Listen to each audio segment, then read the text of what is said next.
বাঙালি ধর্ষক জাতি বলার অধিকার ডেভিড মোরা সিংকে কে দিল? এই মুহূর্তের আরো একটি গুরুত্বপূর্ণ সংবাদ আপনাদের সামনে তুলে ধরছি। রাজ্যকে ৮০-এর দশকে ফিরিয়ে নিয়ে যেতে অতিমাত্রায় সক্রিয় হয়ে উঠেছে একটি চক্র। এডিসি নির্বাচনের সময় যত এগিয়ে আসছে, এই চক্রান্তকারীরা বিভিন্ন কৌশলে রাজ্যকে, বিশেষ করে পাহাড়কে অশান্ত করার কৌশল নিয়েছে।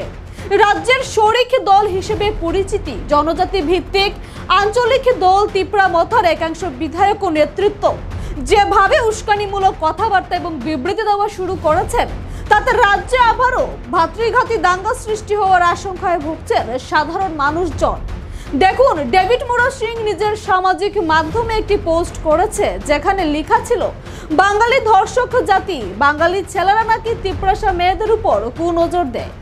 চুপ কেন বুবাগ্রা আপনি? প্রশ্ন রয়ে গেল, বাঙালি ধর্ষক জাতি এই কথা বলার অধিকার মথার ডেভিড মোরা সিংকে কে দিল?